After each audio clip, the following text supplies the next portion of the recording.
அனைவருக்கும் வணக்கம். பாரம்பரிய திருவள்ளுவர் குலவம்சம் பிரசன்ன ஜோதிடர் சுப மாரிமுத்து திருப்பூரிலிருந்து இந்த பதிவு உங்களுக்காக. ஐயா வணக்கங்க ஐயா. வணக்கம் ஐயா. ஐயா இப்போது மக்கள் சார்பாக ஒரு கேள்வி இன்றைக்கி நான் கேட்கலான் இருக்கேன். கேளுங்க ஐயா.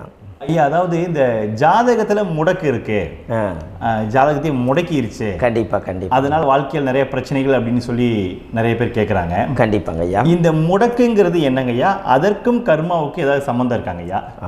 ரொம்ப பற்றி சொன்னீங்கன்னா ரொம்ப உதவியாக இருக்குங்க. நல்ல கேள்விங்க ஐயா. இந்த கர்மாவே முதல்ல எங்கேருந்து வருது அப்படிங்கிறது தான் இப்போ நம்ம சொல்ல போகிறோம். இதுவரைக்கும் எத்தனையோ கருத்துக்களெல்லாம் நீங்கள் இந்த உலகத்தில் கேட்டிருப்பீங்க. ஆனால் இந்த பதிவில் நீங்கள் பொறுமையோடு இந்த கருத்தை ஒரு இனிமையோடு நிதானமாக கேட்டிங்கன்னா உங்களுடைய ஊழ்வினை கர்மா எங்கிருந்து உருவாச்சு, இதனுடைய இந்த கர்மானால் நாம் என்ன கஷ்டப்படுறோம், நாம் இந்த பூமியில் பிறக்கிறதுக்கு என்ன வரம் வாங்கி வந்தோம், நம்ம பாவ புண்ணியமெல்லாம் ஜாதக கட்டத்தில் போய் எப்படி எடுக்கிறது, நம்மளுடைய தோஷம்னு சொல்கிறோமே அந்த தோஷம் எப்படி கிரியேட் ஆகுது, நம்ம இந்த பூமியில் பிறக்கும்போது கொண்டு வந்த கர்மாவா, இல்லை கடவுளே நம்மளுக்கு ஒரு தண்டனையாக கொடுத்த கர்மாவா, இல்லை நம்ம இந்த பூமிக்கு வந்ததுக்கு அப்புறம் செய்த கர்மாவா, இது எல்லாத்தையுமே நம்ம பொறுமையாக கேட்கணும்னா கண்டிப்பாக இந்த பதிவை நீங்கள் பொறுமையோடு கேளுங்க. உங்களுக்கு இதில் ஒரு பெரிய ஒரு ரகசியம் ஒன்று அடங்கியிருக்குது. அந்த ரகசியத்தை தான் இன்றைக்கி இந்த உலகத்துக்கு அரங்கேற்றம் பண்ணுறேன். இந்த முடக்கு நம்ம ஐயா கேட்டதில் ஒரு அற்புதமான ஒரு விஷயம் என்ன அப்படின்னு கேட்டிங்கன்னா, முடக்குங்கிறது அந்த காலத்தில் பெரிய திறமையை கட்டி போட்டு வச்சுட்டா நம்மனால் அது இயங்க முடியுமா? முடியாது இல்லைங்களா ஐயா? முடியாது. அப்போது அதே மாதிரி ஜாதக கட்டத்தில் நமக்கு வேண்டிய யோகத்தை கடவுளே நம்மளுக்கு நாம் செய்த பாவத்தினால அது முடக்கி வச்சிருச்சுன்னா அந்த பாவகத்தை அந்த ஜாதகர் அனுபவிக்க முடியுமா? அனுபவிக்க முடியாது. அப்போது அந்த அனுபவிக்க முடியாமல் வெளி உலகத்தில் போய் நம்ம தேடி போன பிறவியில் செய்த பாவத்தை இந்த பிறவியில் நீங்கள் தேடி கண்டுபிடிச்சி வாழ்க்கையில் நீங்கள் எப்போ மேலுக்கு வர்றது? அப்போது அந்த கர்மா 12 ராசி கட்டத்துக்குள்ள 27 நட்சத்திரத்தில் 9 கிரகங்களுக்குள்ள ஒரு பெரிய ஒரு ஆத்துமாத்துமான கர்மா, உங்கள் பூர்வ ஜென்ம கர்மா இதுக்குள்ளே எங்கேயோ ஒரு இடத்துல முடங்கியிருக்குது. இந்த முடக்க மட்டும் உங்கள் ஜாதகத்தில் நீங்கள் கண்டுபிடிச்சிட்டிங்கன்னா ஹைலைட்டாக வாழ்கிறதுக்கு, இந்த உலகத்தில் சுதந்திரமான வாழ்க்கை வாழ்கிறதுக்கு ஒரு மிகப்பெரிய பொக்கிஷம் உங்கள் ஜாதகத்துக்குள்ளேயே இருக்குது. அப்போது அந்த ஜாதகத்துக்குள்ளே நாம் போன பிறவியில் நம்ம கர்மா நாம் என்ன செய்திருப்போன்னு உங்களுக்குள்ளே பெரிய குழப்பம் இருக்கும். என்னங்க ஐயா, நீங்கள் என்ன கர்மா பண்ணிட்டு வந்தீங்க, நாம் போன பிறவியில் நம்ம யாரை ஒரு வதச்சோம், யாரை நம்ம மனசை புண்படுத்தினோம், நம்ம தாத்தாவுக்கு சோறு போட்டோமா, நம்ம பாட்டனுக்கு சோறு போட்டோமா, நம்ம முப்பாட்டனுக்கு சோறு போட்டோமா, நம்ம கொள்ளுப்பாட்டனுக்கு சோறு போட்டோமா, அப்போ நம்ம அப்பாவுக்கு நம்மளை பெற்றவருக்கு நம்ம சாப்பாடு கொடுத்தோமா, இவங்களுக்கெல்லாம் நம்ம சேவை பணிமடைகள் செஞ்சோமா, நம்மளுடைய உறவுகளுக்கெல்லாம் அரவணைச்சு போனோமா, நம்மளுடைய இந்த மாதிரி நாம் இரத்த சம்பந்த உறவுகளை இருந்து தான் இந்த உலகத்துக்கு நம்ம வெளியில் வந்திருப்போம். அப்போது வெளியில் நீங்கள் நிற்கிறீங்க, அப்படியே மேலே போய் பார்த்தீங்கன்னா ஒரு 7 தலைமுறையில் ஒவ்வொருத்தரும் செய்த கர்மாவெல்லாம் நம்ம பிளட்டு ரிலேட்டிவாக இப்போ நீங்கள் கரண்ட்டில் இருக்கிறவங்க கிட்ட தான் டெபாசிட் பண்ணியிருக்கோம். அப்போ இது தெரியாமல் நாம் ஜாதகத்துக்குள்ளே போய் தசாபுத்தி நல்லா தனுங்க இருக்குது, நான் ரொம்ப கஷ்டப்படுறேன், என் ஜாதகத்தில் போய் பார்த்தேன் எல்லா கிரகங்களும் நல்ல வலிமையாக இருக்குன்னு தான் சொன்னாங்க, ஆனால் இன்னும் என்னுடைய கடன் அடையலை, இன்னும் என்னோடய கர்ம தீர்ந்த மாதிரியே தெரியல, எனக்குள்ளே ஒரு தாட்டு என்னமோ நான் ஒரு பின்தங்கின வாழ்க்கையிலே வாழ்ந்துட்டுருக்கேன் அப்படின்னு நீங்கள் சொல்லும்போது, அப்போ இதையெல்லாம் தாண்டி ஒரு கர்மா உங்களுடைய ராசி கட்டத்துக்குள்ளே எங்கேயோ ஒரு பக்கத்தில் ரகசியமாக புதைஞ்சிருக்கு. அப்போது அந்த ரகசியமாக புதைஞ்சிக்கக்கூடிய அந்த முடக்கு தான் இன்றைக்கி இந்த உலகத்துக்குள்ளே நீங்கள் தெரிஞ்சுக்கக்கூடிய விஷயம். அப்போ அந்த முடக்குங்கிறது ஒன்று உண்மை. இந்த உலகத்துக்கு நம்மளை எல்லாத்துலேயும் நல்லா யோசிச்சு பாருங்கள். 12 ராசி கட்டம் இருக்குதுங்களா ஐயா? ஆமாங்க ஐயா. ஆனால் கிரகம் எத்தனை இருக்குதுங்க? 9 தான் இருக்குங்க ஐயா. ஆமாம், 12 ராசிக்கு 12 கட்டத்துக்கு 12 கிரகம் கொடுத்துருக்கலாமல்ல கடவுள். அப்போ ஏன் 3 கட்டத்தை மட்டும் எம்டி பண்ணி மீதி 9 கிரகத்தை வச்சுக்கிறாருன்னா, அப்போ நாம் செய்த 3 தலைமுறை கர்மாவுக்கு அது எந்த கட்டம் பிளாக் ஆகுதோ அந்த கட்டத்துக்குள்ளே ஏதோ ஒரு ரகசியம் இருக்கிறனால தானே எங்கேயோ ஒரு பக்கத்தில் நீங்கள் கண்டிப்பாக கர்மாவில் மாட்டுவீங்கிறது கடவுளே படைச்சு தானே இதை உருவாக்கியிருக்காரு. 12 ராசிக்கு 12 கட்டம் கொடுத்துருந்தா எங்கே நீங்கள் சுற்றி வந்தாலும் ஏதோ ஒரு வீட்டுக்குள்ளே போய் உட்காந்துக்கலாம். ஆனால் ஒரு வீடு சுத்தமாக இருக்குது, ஒரு வீட்டில் 4 கிரகம் இருக்குது, ஒரு வீட்டில் 3 கிரகம் இருக்குது, ஒரு வீட்டில் 5 கிரகம் இருக்குது, ஒரு 3 வீடு 4 வீடு காலியாக இருக்குது. அப்போ எங்கேயோ ஒரு ராசி கட்டத்துக்குள்ளேயே கடவுளுடைய கர்மா விளையாட்டு, அது ரகசிய விளையாட்டு தான். அப்போது இந்த இடத்துல தான் உங்கள் ஜாதகத்தில் முடக்கு இருக்குது. இந்த முடக்கை நீங்கள் எப்படியெல்லாம் அதை ஆராய்ச்சி பண்ணி கண்டுபிடிக்க முடியும் அப்படிங்கிற ஒரு விஷயத்தை தான் இன்றைக்கி நம்ம இந்த உலகத்துக்குள்ளே இதை நுழைக்க போகிறேன். இப்போ அப்பா செய்த பாவம்னு ஒன்று இருக்குமில்லங்க ஐயா, நம்ம அறியாத வயசில் தெரியாதில்ல, அப்பா செய்த பாவம்னு இருக்கும். அப்பாவுடைய சொத்து பிள்ளைக்குத்தானா, அப்பாவுடைய பாவம் பிள்ளைக்குத்தானே, என்னங்க ஐயா? சரி, அப்போ தாத்தா இருக்கிறாரு, தாத்தாவுடைய கர்மா உயிர் எங்கே எழுதி வைக்கிறாருங்க? அப்போது மகனை விட்டுறாரு. அப்போ தாத்தா மாதிரியே முகம் இருக்குது, தாத்தா மாதிரியே அவருடைய நடை உடை பாவனை இருக்குது, அவர் தாத்தாவுடைய ஜீனு தான் அப்படின்னு இவர் சொல்லும்போது, அப்போ தாத்தாவுடைய சொத்து பேரனுக்கு சொந்தம்னா தாத்தாவுடைய பாவம் எங்கே போகுங்க? Very good. அப்போ அப்போது இந்த கர்மா எப்படி டிரான்ஸ்ஃபர் ஆகுதுன்னு உங்களுக்கு தெரியுதா? அப்போ நீங்கள் போன பிறவியில் அந்த தாத்தாவுடைய பேரனை நீங்கள் பிறக்கிறதுக்கு கர்மம் உங்களை செயல்பட வச்சுருக்குது. அதனால் நீங்கள் தாத்தாங்கிறீங்க. அதனால் அந்த கௌரவமாக எங்கள் தாத்தா சம்பாரித்த சொத்து நான் தான் அனுபவிக்கணுங்கிற விதியை நீங்கள் உருவாக்கிறீங்க. அப்போது இந்த ஜாதகத்தில் அந்த ஊழ்வினை தோஷந்தான் ஏதோ ஒரு வழியில் உங்களை கர்மாவை செயல்படுத்துது. அதனால தான் இந்த ஜாதகத்தில் எந்த ஒரு முடக்கை எடுக்கிறதா இருந்தாலும் சூரியன் என்ற நட்சத்திரம் எதுவோ அந்த நட்சத்திரத்துக்கு எந்த வீடு முடக்காகுதோ அங்கே தான் உங்களுடைய கர்மா ஒளிஞ்சிருக்கும். இதுதான் உங்களுடைய பெரிய ஒரு பொக்கிஷமான ரகசியம். சரிங்க ஐயா, இப்போ இதில் நவகிரகங்கள் 9 இருக்கும்போது ஏன் சூரியனை மட்டும் நம்ம இதில் எடுத்துக்கணும்னு நீங்கள் சொல்கிறீங்க? நல்ல கேள்விங்க ஐயா. நீங்கள் கேட்டீங்க பார்த்தீங்களா, 9 நவகிரகம் இருக்கும்போது சூரியனை மட்டும், அந்த சூரியன் என்ற நட்சத்திரம் பிறக்கும்போது அந்த வீடு மட்டும் முடக்காகுன்னு நீங்கள் கேட்டீங்க இல்லையா? இதுதான் அற்புதமான கேள்வி. ஏன் அப்படின்னு கேட்டிங்கன்னா, சூரியன் அப்பாவோட உயிர் கரு போய் அம்மாவுடைய பனிக்கூடத்தில் கர்ப்பத்தில் வச்சு 10 மாதம் 300 நாள் சுமந்து நீங்கள் இந்த பூமிக்கு வெளியில் வரும்போது நீங்கள் என்ன பாவத்தை இவங்க விதைச்சாங்களோ அந்த கர்மாவை வாங்கிட்டு தான் நீங்கள் வெளியில் பிரசவமாகறீங்க. இதுதானே? அப்போ சூரியன் என்ற நட்சத்திரம், அந்த சூரியனுங்கிறது உயிர் கருவல்லவா, அப்பாவுடைய உயிரணுக்கள் அம்மாவுடைய கருவிக்குள்ளே போய் நாம் குழந்தை வடிவத்தில் இருந்து 300 நாள் பாவ உன்னித்த பதிவில் ஏட்டு எழுதி ஒரு ஜாதகத்தை கையில் கொடுத்து பிறந்த உடனே உங்களுக்கு ஒரு ஏட்டை பெரட்டி நீ இப்படித்தான் விதி, இனிமேல் இப்படித்தான் நீ வாழணும்னு சொல்லி உங்கள் கர்மாவை நீங்கள் கர்மாவோடு தானே வெளியில் பிறக்கிறீங்க. அப்போ சூரியன் என்ற நட்சத்திரம் தானே இந்த உலகத்துக்கு ஒரு பெரிய ஒரு மகத்துவம். இப்போ பாருங்கள், விடிய வரைக்கும் நம்ம முழிச்சிட்ருக்குறோம், காலையில் சூரிய உதயமானால் அவங்கவுங்க செயல்படுறோம். மீதி எல்லா கிரகங்களுக்குமே வெளிச்சத்தை கொடுக்கக்கூடிய சக்தி சூரியனுடைய பிம்ப ஒளிக்குத்தானே உண்டு, என்னங்க ஐயா?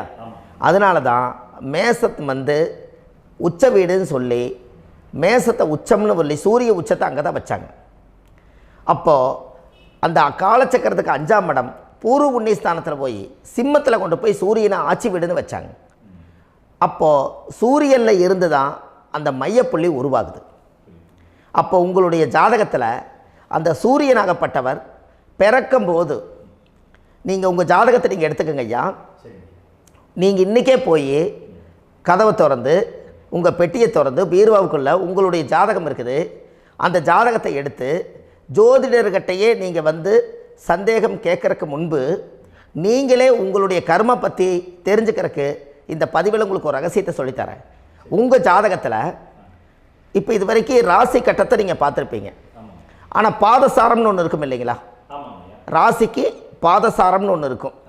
சூரியன் என்ன நட்சத்திரத்தில் இருக்குது, சந்திரன் என்ன நட்சத்திரத்தில் இருக்குது, செவ்வாய் என்ன நட்சத்திரத்தில் இருக்குது, புதன் என்ன நட்சத்திர காலில் நிற்குது, இதெல்லாமே அந்த சாரம் இல்லாத ஜோதிடம் சோரம் போய்விடும். அதனால் அந்த சாரத்தில் நிற்கிது பார்த்தீங்களா கிரகம், அதில் இப்போ நீங்கள் உங்களுடைய ராசி கட்டத்தை ஓப்பன் பண்ணுங்கள். இதில் ராசி கட்டத்தில் சூரியன் என்ற நட்சத்திரம்னு ஒன்று இருக்கும் இல்லைங்களா? அது எதுவாக வேணாலும் இருந்துட்டு போட்டோம். அந்த நட்சத்திரம் தான் நீங்கள் பிறக்கும்போது தாயுடைய கருவறைக்குள்ள கரு உருவான நட்சத்திரமே அதுதான்.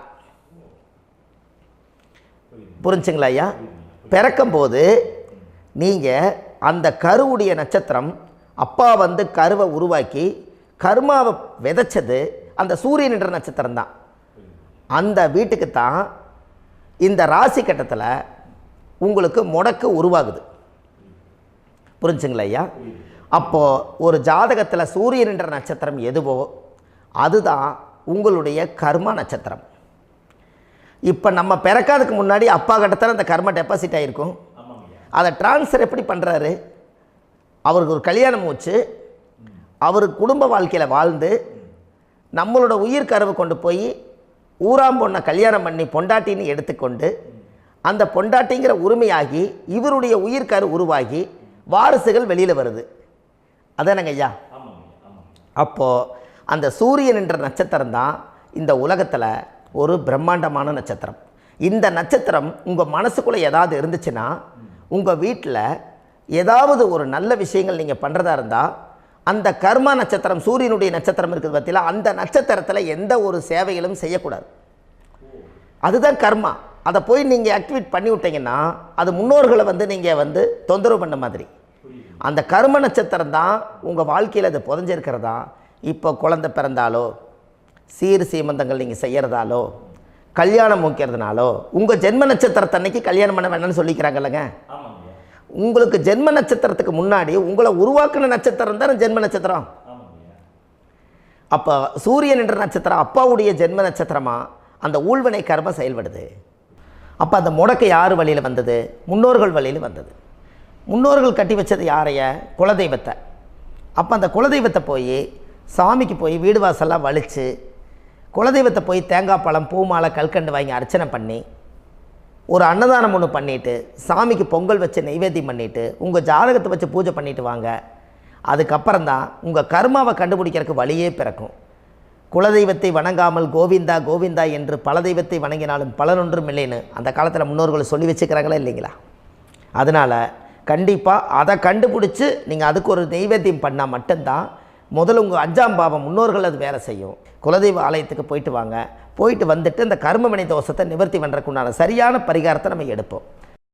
அப்போது உண்மையாலுமே ஒரு ராசி கட்டத்துக்குள்ளே இந்த மாதிரி ஒரு அந்த கர்ம தோஷம் இருப்பதனால இந்த கர்மா தோஷத்துக்கு அந்த முடக்க தோஷங்கிறத நீங்கள் எடுத்து அதை கண்டுபிடிச்சி அந்த சூரியன் என்ற நட்சத்திரம் எந்த ராசி கட்டத்தில் போய் முடக்காயிருக்குதோ அந்த முடக்கு எந்த பாவகம் வந்து நம்மளுக்கு லாக் ஆகிருக்குதோ அந்த பாவகத்துக்கு உண்டான பரிகாரங்கள் அதுக்குரிய ஸ்தலங்கள் அந்த கோவில்களில் போய் சுவாமிக்கு தேங்காய் பழம் பூமாலை கல்கண்டு வாங்கி அர்ச்சனை பண்ணி நீங்கள் இந்த கோவிலுக்குள்ளே போய் உட்காந்து சாமி கும்பிட்டு வந்தீங்கன்னா உங்களுடைய ஜாதகத்தில் இருக்கக்கூடிய அந்த முடக்கு தோசை நீங்கி வாழ்க்கையில் நீங்கள் எதை சாதிக்க வந்தீங்களோ அந்த சாதனையை நீங்கள் சாதிச்சிட்ருப்பீங்க.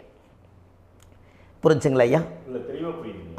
ஏன் அப்படின்னா அந்த முடக்கு நட்சத்திரத்துக்குள்ளே தான் ஒரு தோஷம் இருக்குது. இப்போ அந்த காலத்தில் பாருங்கள் ஐயா, முன்னோர்கள் எல்லாம் நிறைய பேர் கோவில் கட்டி வச்சுட்டு போயிருக்காங்களா இல்லைங்களா?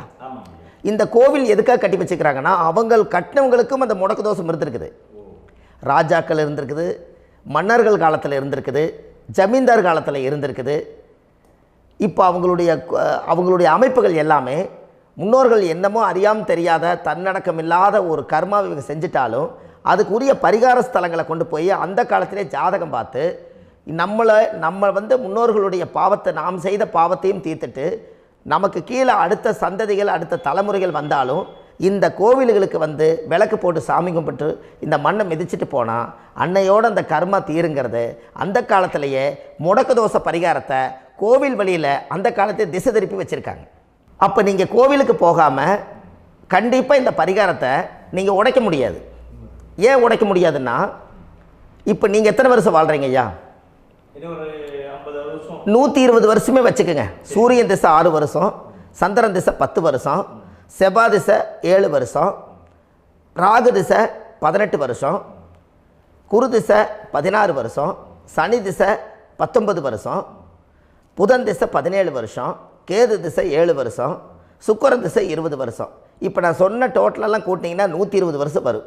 இது ஒரு மனிதர் பிறந்து பூரண ஆயுளோடு வாழ்ந்தால் இந்த 120 வருஷம் வாழ்ந்தால் அவர் இந்த பூலோக பதவி விட்டு சிவலோக பதவி போயிடுவார். அதுக்கு பேர் தான் பூரண ஆயுள் என்று பொருள். அப்போ இந்த பூரண ஆயுளை வாழ்ந்தவருக்கு 120 வருஷம். கோயில் எத்தனை வருஷம் வாழுதுங்க ஐயா? கோயில் பழங்காலத்து கோயிலெல்லாம் எத்தனை வருஷம் வாழுதுங்க?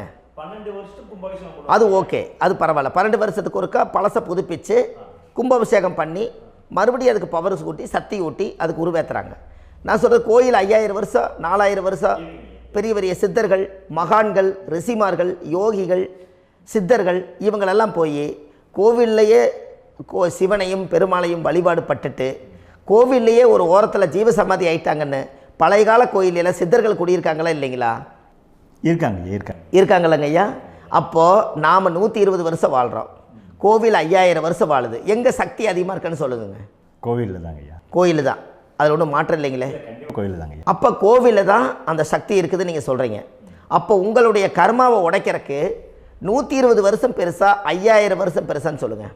5000 தாங்க. அப்போ 5000 வருஷம் உள்ள அலைகள் வந்து எத்தனை அந்த சிவனுக்கு இப்போ சிவன் கோயிலே உங்களுக்கு முடக்கு தோஷத்துக்கு ஒரு கோயில் வருதுன்னு வச்சுக்கோங்க.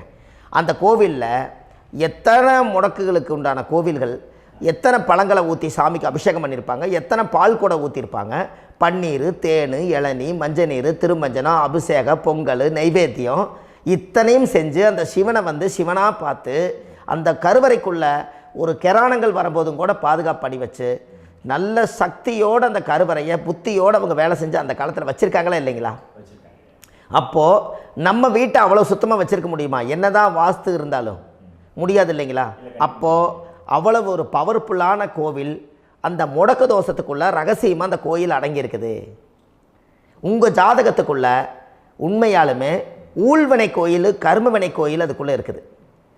அந்த ஜாதகத்தை கணிச்சு பார்த்தா கரெக்டாக உங்களுடைய ஜாதகத்தில் அப்பாவுடைய கருவறையிலேருந்து உயிர் உருவாகிற நேரத்தில் இருந்து இப்போ வரைக்கும் நீங்கள் கரண்ட்டில் வாழ வரைக்கும் அந்த கர்ம கூட வர்றதை ஒரே ஒரு இடத்துல போனால் மட்டும்தான் விட்டுட்டு வர முடியும். அது எந்த வீடு அப்படின்னு கேட்டால் உங்களுக்கு வந்து அப்பாவுடைய கர்மா வழியில் போய் அந்த கோவில் பழையகால கோயில், பழையகால தெய்வங்கள், அந்த கோவில் தான் உங்கள் ஜாதகத்துக்குள்ள ரகசியமாக இருக்கும்.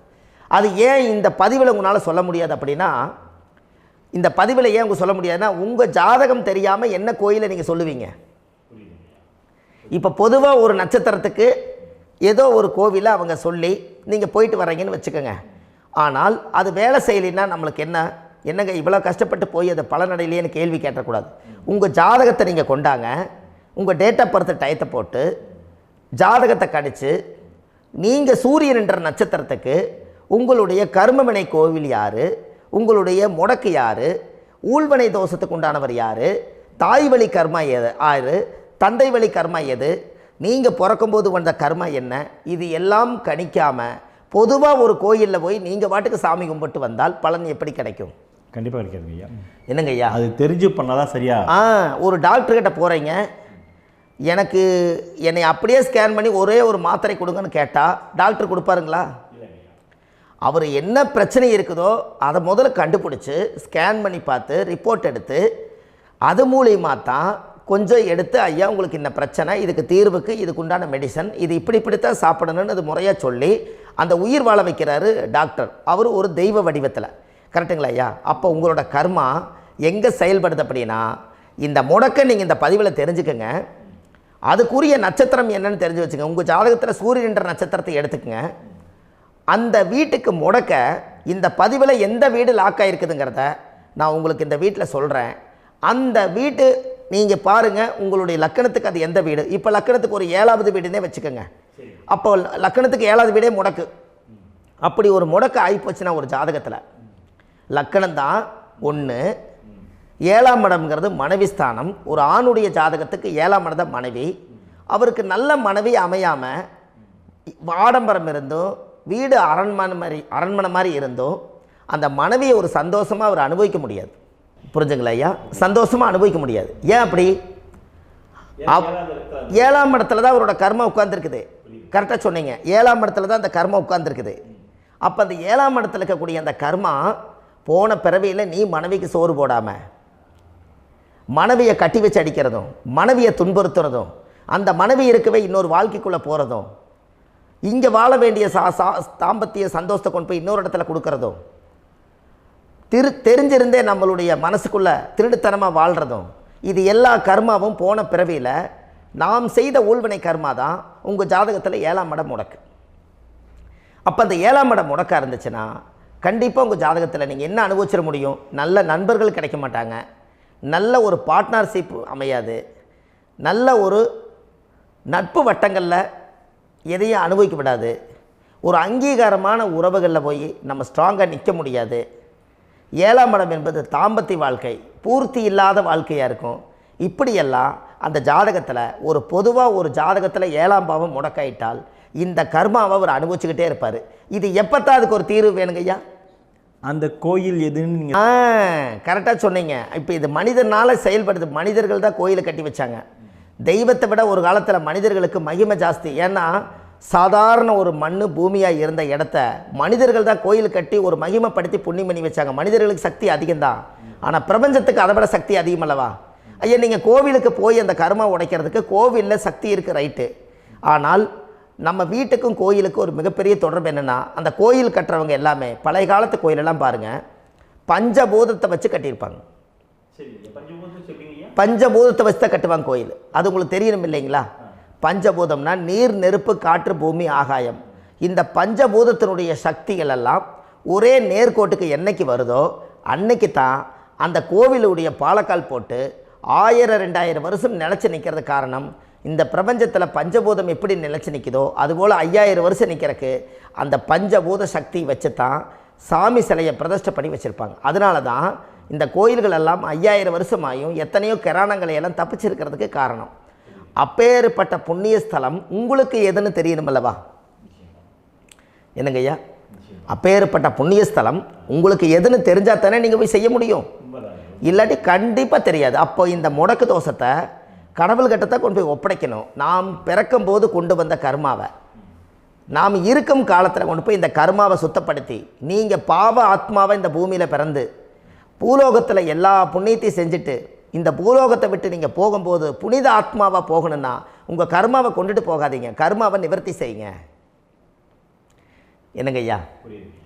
அப்போ கர்மாவை சுத்தப்படுத்துங்க. கர்மாவை சுத்தப்படுத்திட்டு உங்களுக்கு பிறக்கிற குழந்தைகளுக்கு அந்த கர்மாவை டிரான்ஸ்ஃபர் பண்ணாமல் உங்களோட நில் பண்ணுங்க.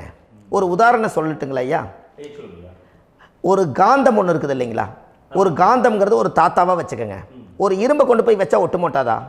அப்போ ஒட்டுனோடனே காந்தம்ங்கிறது தாத்தா, அவருக்கு பிறந்த வாரிசுக்கு அந்த கர்ம டிரான்ஸ்ஃபர் ஆயிருமா? சரி, இன்னொரு இரும்பை கொண்டு போய் வைங்க, ஒட்டு மோட்டாதா? அப்போ அது பேரனுக்கு வைங்க, பேரனுக்கு வந்துருச்சு அந்த கர்மா. இன்னொரு இரும்பை கொண்டு போய் வைங்க, அந்த காந்தத்துக்கு நேர் இன்னொன்று வைங்க, ஒட்டு மோட்டாதா? அப்போ அதை கொண்டு போய் நம்ம கொள்ளு பேரனுக்கு வைங்க. இப்படியே டிரான்ஸ்ஃபர் ஆகி தலைமுறையாக இந்த கர்மா தொடர்ந்துக்கிட்டே இருக்குது. இந்த இடத்துல கொண்டு போய் காந்தத்துக்கு இரும்பு ஒட்டிகிட்டே இருக்குதுல்ல, இந்த இடத்துல ஒரு மரக்கட்டை செஞ்சு கொண்டு போய் கரெக்டாக வச்சுக்கினே போட்டுமா? அந்த மரக்கட்டையை கொண்டு போய் வைக்கிறவர் யார்? மரக்கட்டை வச்சுட்டு அடுத்த வாரிசு புனிதமாக பிறந்துட்டு அந்த மேலே இருக்கிற கர்மாலாம் இந்த அடுத்த இதுக்கு வராதில்ல. இதுதாங்க ஐயா கர்மா. தொடர்ந்து வரக்கூடிய கர்மாவை அதை நில் பண்ணணுங்கிறதுக்கு பேர் தான் இந்த உதாரணத்தை சொன்னவங்களுக்கு.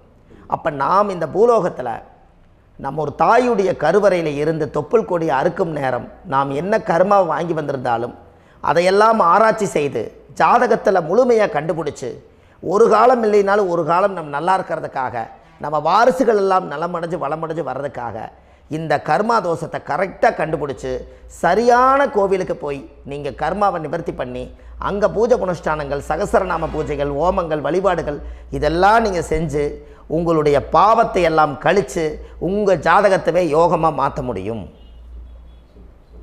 கண்டிப்பாக மாற்ற முடியும். ஏன்னா நம்ம யாரை நம்பி செய்கிறோம்? சரியான கடவுள்கிட்ட வழிகாமிக்க போகிறோம். அப்போ கடவுள் பொய்யாயிருவாரா?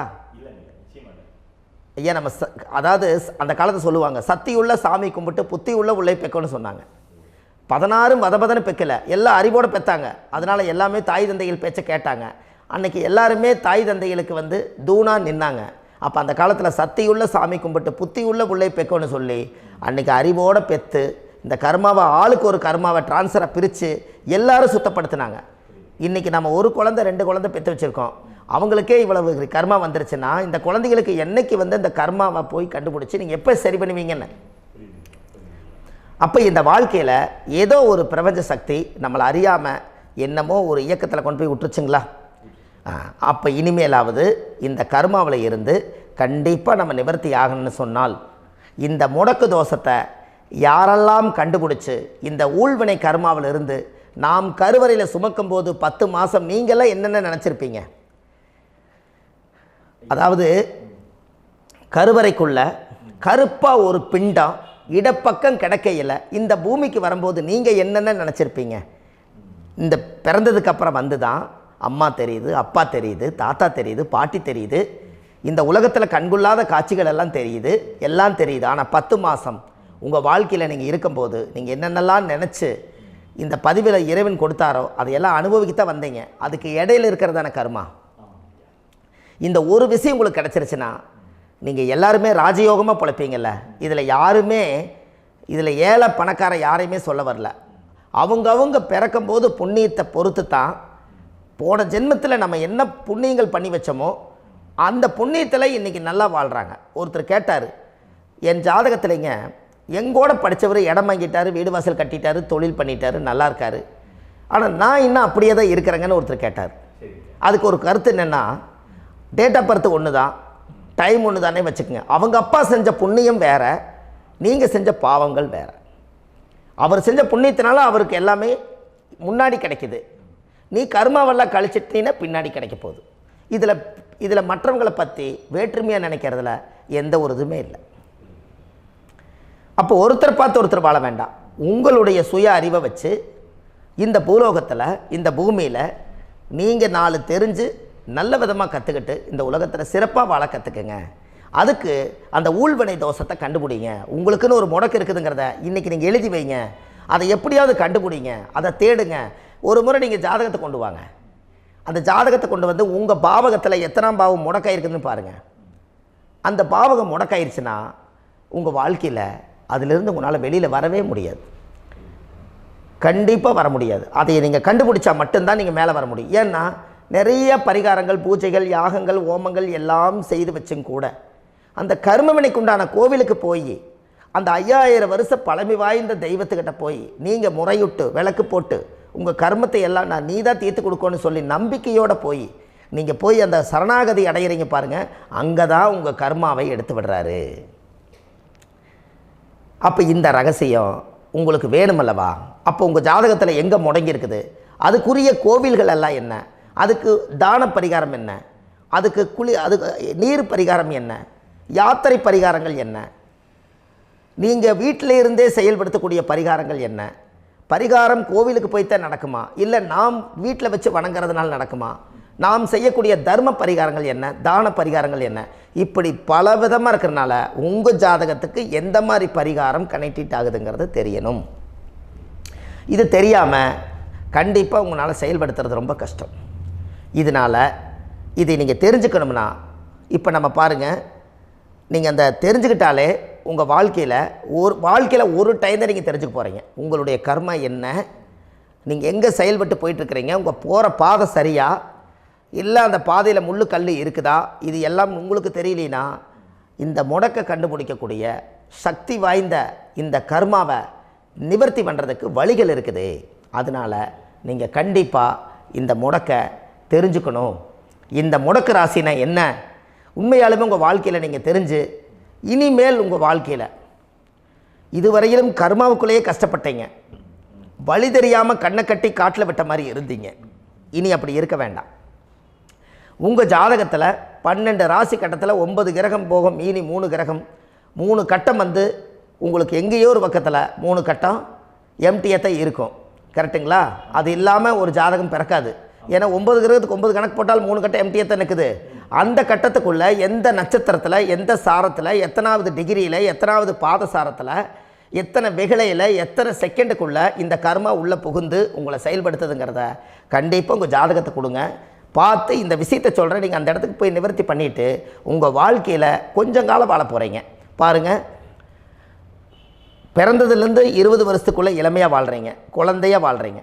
20லேருந்து 40 வயசுக்குள்ளே தான் உங்களுக்கு ஒரு பொண்ணை பார்த்து கல்யாணம் பண்ணி ஒரு கரு உருவாக்குறீங்க. அதுக்கப்புறம் 40லேருந்து 60க்குள்ளே குழந்தை பெற்று கடமை முடிச்சிடுறீங்க. 60 வயசுக்கு மேலே ரிட்டையர்ட் ஆகிடுறீங்க. இந்த 20க்கும் 60க்கும் இல்லாத 20லேருந்து இந்த 40 வயசுக்குள்ளே உங்களோட தேடல் என்னவோ அது வாழ வேண்டிய சுகபோகமான வாழ்க்கை எல்லாமே அந்த 40க்குள்ளே தான் இருக்குது. இந்த 40க்குள்ளே இருக்கக்கூடிய வாழ்க்கையை இந்த கர்மா தெரியாமல் காலத்தை வீணாக்க வேண்டாம். வாழ வேண்டிய வயசில் நீங்கள் வாழணும். அதுக்குரிய கர்மாவை நீங்கள் சுத்தப்படுத்துங்க. எப்படியெல்லாம் நீங்கள் சந்தோஷமாக வாழ்கிறீங்கன்னு எனக்கு ஒரு தகவல் கொடுங்க. வேறு லெவலில் நீங்கள் இருப்பீங்க. கண்டிப்பாக இந்த பதிவில் உங்களுக்கு நான் இந்த விஷயத்தை கொடுக்க போகிறேன். இந்த முடக்கு நட்சத்திரங்கள் என்ன அப்படிங்கிறத இந்த பதிவில் நீங்கள் ஒரு நோட் ஒன்று எடுத்துக்கோங்க, குறித்து வச்சுக்கோங்க. இதில் இருந்து அவங்கவுங்களுக்கு முடக்கு நட்சத்திரம் என்னங்கிறத இந்த பதிவில் நான் உங்களுக்கு கொடுக்குறேன். இந்த வீடு தான் அது முடக்குங்கிறத சொல்கிறேன். இதையெல்லாம் நீங்கள் தெரிஞ்சு உங்கள் ஜாதகத்தவே நீங்கள் முடக்கு எடுத்து கண்டிப்பாக உங்கள் வாழ்க்கையில் நீங்கள் நல்லா இருப்பீங்க. அதுக்கு ஒரு நோட் எடுத்து வச்சுக்கோங்க. இது வரைக்கும் கர்மாவை பற்றி நம்ம பேசினோம். உங்கள் ஜாதகத்தில் சூரியன் என்ற நட்சத்திரத்துக்கு தான் முடக்குன்னு சொன்னீங்களே, எந்த வீடுங்கிற ரகசியத்தை இன்றைக்கி நம்ம எல்லோரும் தெரிஞ்சுக்கலாமா? இத்தனை காலமாக நீங்கள் தெரிஞ்சுக்காத ஒரு ரகசியத்தை இன்றைக்கி உங்கள் ஜாதக கட்டத்தில் நீங்களே முடக்க கண்டுபிடிச்சி அதுக்குண்டான பலனை தேட போகிறீங்க. அந்த தேடல் தான் உங்களை கொண்டு போய் உட்கார வைக்க போகுது. ஒரு உதாரணம், உங்கள் ஜாதகத்தில் பாதசாரம் இருக்குது அல்லவா? அந்த பாதசாரத்தில் சூரியன் என்ற நட்சத்திரம், சூரியன் நின்ற நட்சத்திரம் பாதசாரத்தில் கரெக்டாக எடுங்க. சூரியன் என்ற நட்சத்திரம் உத்திரட்டாதி நட்சத்திரமாக இருந்தால் அது கன்னி ராசி வீடு தான், அது முடக்கு ராசி. அப்போ உங்கள் லக்கணத்துக்கு அது எத்தனாம் பாவகமோ அந்த பாவகத்தை நீங்கள் அனுபவிக்க முடியாமல் தவிச்சுக்கிட்டு இருப்பீங்க. அப்போ கண்டிப்பாக வாழ்வது ஒரு முறை. அந்த வாழ்க்கையில் நீங்கள் எல்லா விஷயத்தையும் தெரிஞ்சு முறையோடு வாழலாம் அல்லவா? அந்த காலத்தில் பெரிய பெரிய மகான்கள் சித்தர்களுக்கெல்லாம் சோதனை வராமல் இல்லை, வந்திருக்குது. எல்லாமே வாழ்க்கையில் தேவையான பரிகாரங்களை எடுத்து தான் அந்த காலத்தில் அதிகாரமாக வாழ்ந்துட்டு போயிருக்காங்க. நம்மளுக்கு முன்னோர்கள் கொடுத்துட்டு போயிருக்காங்க. அப்போது இந்த உத்திரட்டாதி நட்சத்திரத்துக்கு கன்னி ராசி வீடு தான் முடக்கு ராசி. ஒரு கன்னி பெண்ணுக்கு புடவை வாங்கி கொடுத்து, வஸ்திரம் வாங்கி கொடுத்து, அவங்க வீட்டில் சாப்பாடு கொடுத்து, கன்னிமார் கோயிலில் போய் சாமியெல்லாம் கும்பிட்டுட்டு, உங்கள் வாழ்க்கையில் சப்த கன்னிமார்களுக்கு தேங்காய் பழம், வெத்தலை பாக்கு, பூ மாலை, கல்கண்டு வாங்கி அர்ச்சனை பண்ணி சாமியெல்லாம் கும்பிட்டுட்டு கண்டிப்பாக நீங்கள் உங்களுடைய கர்மா கோவிலை கண்டுபிடிச்சி, கர்மா பரிகாரத்தை கண்டுபிடிச்சி நீங்கள் செஞ்சு பாருங்கள். உங்கள் வாழ்க்கை ரொம்ப நல்லாயிருக்கும். உத்திரட்டாதி நட்சத்திரத்தில் இது வரைக்கும் பார்த்துட்டு இருந்தீங்க. ரேவதி நட்சத்திரத்தில் அடுத்த பதிவில் நம்ம பார்ப்போம். நம்ம ஆன்லைன்லேயே ஜாதகம் பார்க்குறோம். உங்கள் date of birth, time, place கொடுத்தீங்கன்னா போதும். உங்களுக்கு ஜாதகத்தை கணிச்சு ஃபோன்லேயே உங்களுக்கு கர்ம ராசி கண்டுபிடிச்சி உங்களுக்கு உண்டான கர்ம பரிகாரத்தை சொல்லி உங்கள் வாழ்க்கையில் ஒரு வெளிச்சத்தை கொண்டு வர்றதுக்கு என்றைக்கும் உங்களுக்கு உறுதுணையாக இருப்பேன். நீங்கள் கண்டிப்பாக இந்த பதிவுகள் எல்லாம் இது உங்களுக்காகத்தான். இது அதிகாலை நேரத்தில் பிரம்ம முகூர்த்தத்தில் இந்த பதிவை உங்களுக்கு முழுமையாக சமர்ப்பணம் பண்ணுறேன். இதை கற்று, இதை வழி நடத்தி, இதைய எப்படியெல்லாம் இந்த முடக்க கண்டுபிடிச்சி இப்படியெல்லாம் பேச வச்சு அழகு பார்க்க நம்ம முன்னோர்களுடைய ஆசீர்வாதமும், இந்த முடக்க கண்டுபிடிச்ச குருமார்களும், அவங்களுடைய குடும்ப பாரம்பரிய வம்சாவளிகளும் எல்லாருமே நல்லா இருக்கணும். அதுக்காக இந்த நேரத்தில் நான் அடியேன் சுப மாரிமுத்தாக இருந்து திருப்பூர்லேருந்து இந்த பதிவை உங்களுக்கு நான் கொடுக்குறேன். கண்டிப்பாக இந்த முடக்கு கோயிலுக்கு, இந்த முடக்கு தோஷத்துக்கு உண்மையான பரிகாரங்கள், எளிமையான பரிகாரங்கள் நீங்களே வாழ்க்கையில் செஞ்சு, ஆதிகால பரிகாரங்கள் உங்கள் மனசுக்குள்ளே இருக்குது. அதை செயல்படுத்தினா மட்டும் போதும், வாழ்க்கை எங்கேயோ போயிடும். கண்டிப்பாக ஒரு முறை உங்கள் ஜாதகத்தை அனுப்பி வைங்க, உங்களுக்கு நான் பார்த்து பலன் சொல்கிறேன். இன்றைக்கி நான் கொடுத்த பதிவுகள் எல்லாம் உங்களுக்கு ரொம்ப பயனுள்ளதாக இருந்திருக்கும். உங்களுக்கு இது வரைக்கும் எத்தனையோ கர்ம வினைகளை பற்றி தெரியாமல் இருந்திருப்பீங்க. இந்த பதிவில் நிறைய கேட்டு தெரிஞ்சுக்கிட்டீங்க. இதெல்லாம் வாழ்க்கையில் ரொம்ப முக்கியமான பரிகாரங்கள், எளிமையான பரிகாரங்கள். நேராக நீங்கள் கடவுளை தான் கெட்டியாக பிடிக்க போகிறீங்க. அந்த பரிகாரங்கள் எல்லாம் செஞ்சு அதிகாரமாக வாழ்ந்து இந்த பூலோகத்தில் நல்ல சிறப்பாக வாழ்கிறதுக்கு இந்த பரிகாரம் உங்களுக்கு ரொம்ப யூஸ்ஃபுல்லாக இருக்கும். கண்டிப்பாக இந்த பதிவை செய்யுங்க. நம்ம பாரம்பரிய திருவள்ளுவர் குல வம்சம், பிரசன்ன ஜோதிடர் சுப மாரிமுத்து, திருப்பூரில் இருக்கேன். 30 ஆண்டு காலமாக நம்ம ஜோதிடம் பார்த்து கொண்டு இருக்கிறோம். இவ்வளவு காலமாக எத்தனையோ ஆயிரக்கணக்கான மக்களுக்கு நம்ம ஜோதிடம் பார்த்து வழிகாட்டி நிறைய மக்களுக்கு நிறைய சேவைகள் செஞ்சுருக்கேன். நிறைய கோயில் கட்டி வச்சுருக்கேன், கும்பாபிஷேகங்கள் பண்ணி வச்சுருக்கேன், அன்னதானங்கள் நிறையா பண்ணி வச்சுருக்கேன், புண்ணிய யாத்திரைகள் நிறைய போய் வந்திருக்கேன். மக்களுக்காகவே நான் உங்களுக்கு உழைக்க தயாராக இருக்கேன். இந்த ஜோதிடம் என்னுடைய ஒரு பாரம்பரியமாக, என்னுடைய அப்பா, தாத்தா, முன்னோர்கள் இதெல்லாம் எங்களுடைய குலத்தொழில் இது. அதனால் நாங்கள் பாரம்பரியமாக திருவள்ளுவர் குல வம்சம். வள்ளுவர் வாக்குன்னு யூடியூப் சேனலில் போனீங்கன்னா 1000 பரிகாரங்கள் கொடுத்துருக்கேன். அதுவும் உங்களுக்கு ரொம்ப யூஸ்ஃபுல்லாக இருக்கும். வள்ளுவர் வாக்கு அப்படின்னு போடுங்க. அப்படி இல்லைன்னா சுப மாரிமுத்துன்னு போடுங்க. இதில் பரிகாரங்கள் நிறையா கொடுத்துருப்பேன். கண்டிப்பாக இதெல்லாம் நீங்கள் சந்தித்து நீங்கள் ஒரு சப்ஸ்கிரைப் பண்ணி வச்சுக்கோங்க. நான் போடக்கூடிய பதிவுகள் எல்லாமே உங்களுக்கு நோட்டிஃபிகேஷனை வந்துடும். அதனால் நீங்கள் ஒரு சப்ஸ்கிரைப் பண்ணி வச்சுக்கோங்க. தினமும் ஒரு தகவல் உங்களுக்கு கொடுத்துக்கிட்டே இருக்கேன். இதெல்லாமே உங்களுக்கு ஒரு பெரிய சந்தோஷமான நிகழ்ச்சிகள். என்றைக்கும் உங்களோட நான் வாழ்கிறேன். உங்களுடைய குடும்பத்தில் நான் ஒருத்தராக இருந்து குடும்ப ஜோதிடராக நான் இருப்பேன். கண்டிப்பாக ஆயுளுள்ள வரைக்கும் உங்களுக்காக இந்த ஜோதிடத்துக்கு உழைச்சி உங்கள் குடும்பத்தில் ஒருத்தராக நான் வந்து ஒரு ரத்த உறவில் நான் வந்து இந்த பூர்வ ஜென்மத்தில் உங்களுக்கு நான் கடமைப்பட்டிருக்கேன். கண்டிப்பாக அடுத்த பதிவில் உங்களை நான் சந்திக்கிறேன். வாழ்வது ஒரு முறை, வாழ்த்தட்டும் தலைமுறை. நன்றி, வணக்கம்.